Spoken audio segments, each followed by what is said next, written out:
to the Baseface Network.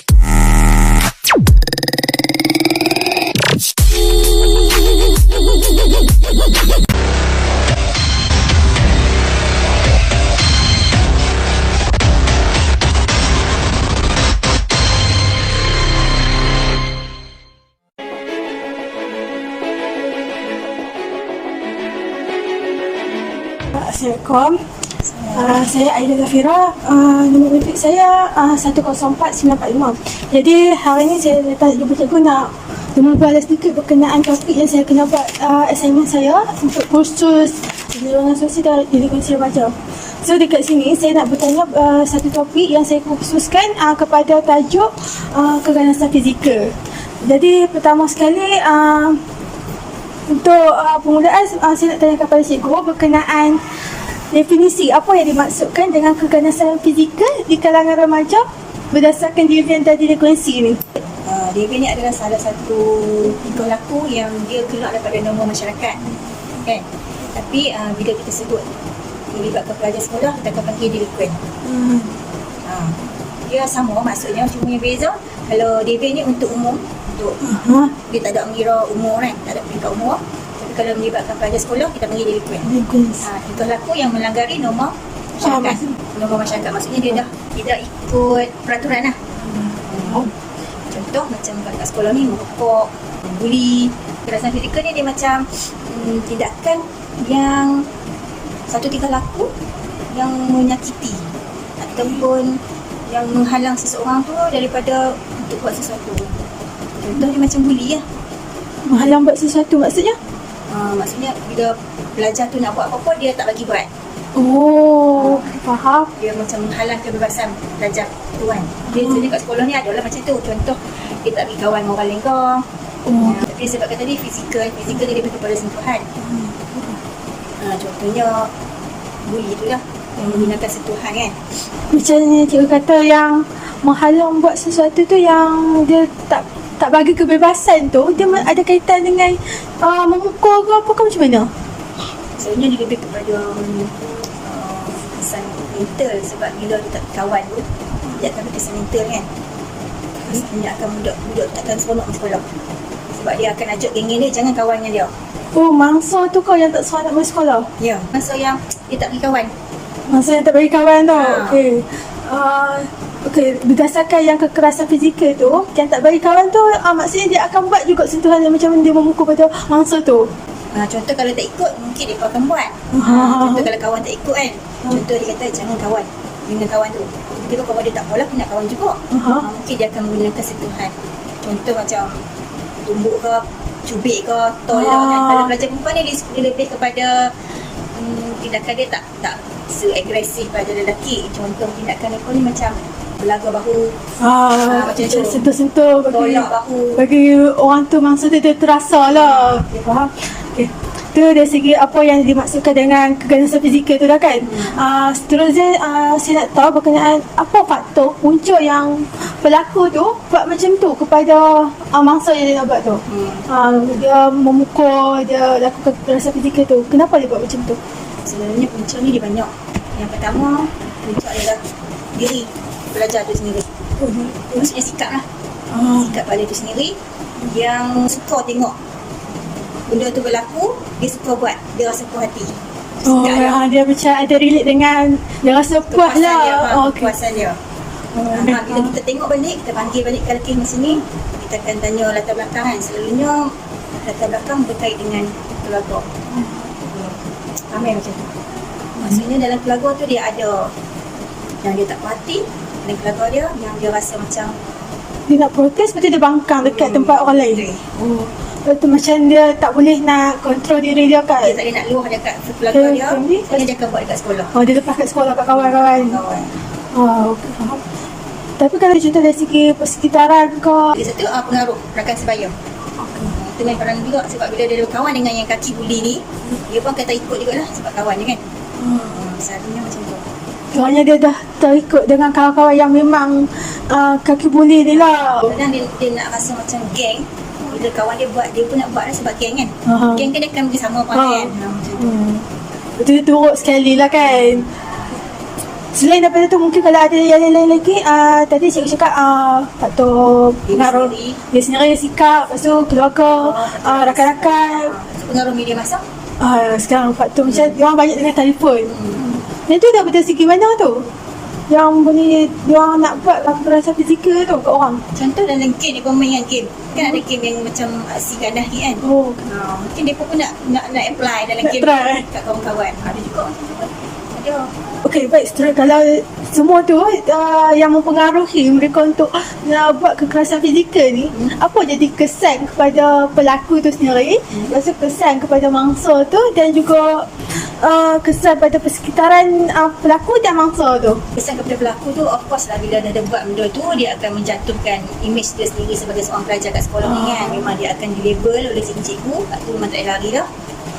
Dan selalunya pelaku ni juga dia tertekan. Sebab bila dah kes dia macam kantoi, dia mesti akan dipanggil oleh cikgu disiplin, kaunselor. Dia pun akan tertekan kat situ. Sebab kita akan maklum kat waris. Sebelum ni waris tak tahu panggil dia macam mana kan. Betul lah. Selalunya yang membuli ni kat rumah dia okey. Kalau kita tengok daripada cerita waris kat rumah, okey, diam. Selalunya pembuli macam tu. Kat rumah okey, kat sekolah dia nak memberontak. Mungkin nak memberontak kat sekolah. Kalau macam parent tu, bila kita tanya pada waris tu, parent akan cakap dia tak ada apa, semua okey. Macam mengagungkan anak kan. Dia macam dia relate dengan didikan parent tu sendiri. Betul tak? Dia cakap kat rumah dia tak pernah buat adik dia. Macam tu. Tapi bila main kat sekolah, dia dengan kawan-kawan dia, dengan geng tu, dia buat semua benda tu yang tak elok tu. Kalau dari segi mangsa tu sendiri, apa kesan pada mangsa tu? Memang majoriti akan ada perasaan takut nak main sekolah, rasa rendah diri sebab kawan-kawan tak mahu kawan, dan selalunya akan stres. Stres ni dia kata macam mana? Maksudnya? Bila dia kena bully, dia takut. Bila tu kan bagi tekanan dekat dia. Bila dia nak cakap, dia takut kawan tak mahu kawan. Selalunya kes yang kena bully ni, dia tak report direct dengan cikgu, kawan-kawan yang akan report. Apa yang masa bully macam tu? Bukan terus daripada pembuli yang report dekat cikgu tak, kawan-kawan. Kawan dia tu kawan yang memang kawan dengan dia, ataupun dia tak ada kawan ke macam mana? Kawan dia ataupun kawan-kawan yang melihat kejadian tu. Okey, untuk yang mangsa bully tu, contohlah dia kena pukul, yang betul-betul pukul macam ni kan. Bila kawan-kawan dia bagi tahu dekat cikgu, cikgu panggil dia. Masa tu apa yang cikgu nampak dekat mangsa tu?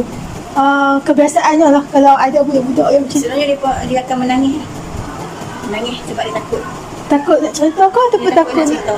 Bila dia bercerita, si pembuli akan lagi marah dekat dia sebab apa, kenapa cerita dekat cikgu. Lepas tu dia akan jadi macam mana? Dia macam rentetan lepas tu. Jadi dia akan diam. Mangsa bully memang selalu akan diam. Last kali bila kes ni akan kantoi, bila dia sendiri akan bertindak melawan balik sebab dia dah tak tahan kan. Tu yang di kes sekolah. Bila kita panggil balik, rupanya dia dah lama dah kena bully. Waktu yang dia tak tahan. Selalu kes bully yang pukul lah kan. Kalau jenis kes bully yang macam body shaming, jenis semua beli barang, tu dia pun mengadu. Dia tu boleh cakap. Jadi pukul ni sebenarnya yang dibuli tu dia akan pendam. Sebab benda tu lekat kesan boleh nampak kan, fizikal. Tadi yang cikgu kata jadi kes sekolah tu, kes tu melibatkan pukul, memang melibatkan sekolah, kena panggil waris. Akan report ke tak dekat macam polis ke apa-apa tu? Tergantung kepada parent. Kerana bukan tanggungjawab sekolah ataupun cikgu kaunselor untuk report pasal kes budak bully ni lah. Dia kena cedera ni. Kita boleh report, tapi sebelum report tu kita kena maklum kat waris dulu. Maklum kat waris dulu apa tindakan waris yang mangsa tu. Kalau dia kata tak mahu report je, okey. Itu benda tu jadi delik Itu akan jadi tindakan di sekolah je lah. Maksudnya hukuman di sekolah ada, cuma dia tak pancang ke balai. Sekarang settle sendiri lah macam tu. Ini dia akan melalui prosedur-prosedur dah. Hukuman disiplin ada, sesi kaunseling kena ada. Siapa yang kena sesi kaunseling dengan hukuman tu? Hukuman, cikgu disiplin. Kalau sesi kaunseling, kita kaunselor lah.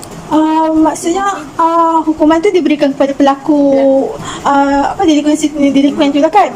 Kalau sesi kaunseling tu bagi kepada pelaku ataupun mangsa sebenarnya? Pelaku. Jadi dia punya reflect daripada sesi kaunseling tu dekat pelaku tu boleh nampak ke macam mana? Maksudnya dia kata sebab kita terokok dia pun balik kan. Selalunya orang yang suka membuli orang ni, dia ada masalah dia di sebalik tu. Masa tu lah dia akan macam soft balik, dia akan cerita balik lah masa tu. Kenapa dia jadi macam tu, kenapa dia buat macam tu. Ini yang kalau katakan buat sisi kaunseling tu akan ada penerokaan dan perstrukturan awal tu kan, repo dulu kan. Okay, faham? Oh, okay, baik. Bila dah jadi macam tu tadi, kesan-kesan dia tu, kita nak tengok dia punya langkah-langkah macam mana nak cegah sebelum benda tu berlaku. Yang ni nak cegah sebelum berlaku. Ya. Selalu kalau kat sekolah ni kita akan buat pasal buli, cikgu memang ambil berat tentang isu buli ni. Setiap kali perhimpunan memang kita akan cakap. Oh, benar. Faham? Perhimpunan. Memang boleh kata selalu lah. Saya selalu pesan kat mereka kalau ada kes buli, cepat-cepat lapor kepada cikgu, jangan tunggu. Jangan biar. Sebab yang membiarkan kes tu menjadi punca kepada peluang orang untuk membuli kamu kan. Sebab dia pun macam tak apa, dia tak rekod cikgu pun. Boleh kita buli dia. Oh, budak yang mangsa tu kena tu. Orang yang buat bully tu dia macam expect mangsa tu takkan bagi tahu. Tapi at the end time by time dia akan bagi tahu juga kan. Okay. Kalau selain daripada taklimat apa semua tu, ada tak? Kita pernah panggil pihak polis untuk bagi ceramah lah kepada pelajar tentang kesan buli, hukuman yang boleh dikenakan kepada pelajar kan. Supaya bila budak dengar, budak akan fikir, oh maksudnya serius nak play buli. Kalau cikgu kata macam tu, hukuman yang dikenakan kepada pelaku bully tu apa dia? Maksudnya macam apa yang pembuli tu akan dapat hukuman? Hukuman untuk membuli. Kalau dia melakukan kes buli tu, kalau di peringkat sekolah, dia of course lah dia akan masuk rekod. Kita ada rekod kan, rekod SSDM ada, sistem kita ada pun sistem untuk disiplin ada. Untuk kali pertama ni mungkin dia akan diberi amaran dululah. Kita tengok pada jenis buli tu, teruk ataupun tak teruk. Kalau macam pergaduhan tu kena call waris. Kalau kes tu berulang, kita gantung sekolah. Kalau berulang, Sampai kata sekolah. dia ada berapa kali tu kan. Berapa kali tu maksudnya yang Kes tu diberi berulang tu diberitahu oleh pelajar lain. Macam tu. Kita pelaku tu lah. Kali pertama dia buat, okey tak apa ni amaran. Kali kedua dia kena watan kan. Kali ketiga kena gantung sekolah.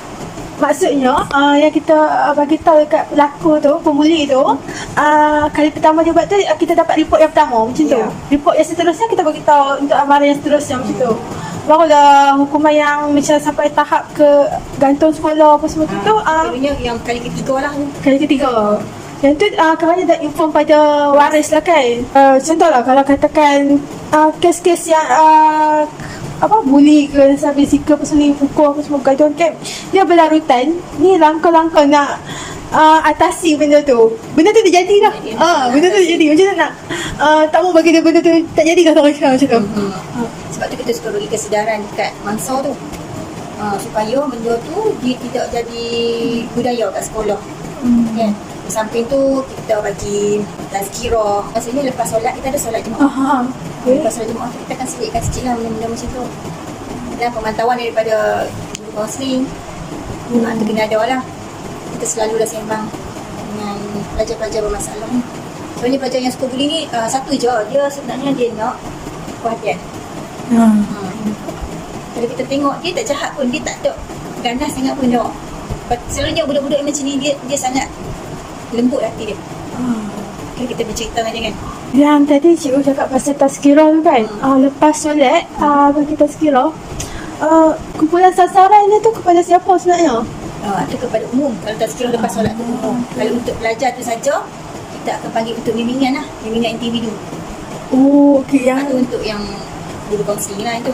Kalau yang bimbingan individu tu dilakukan kepada pembuli tu. Boleh.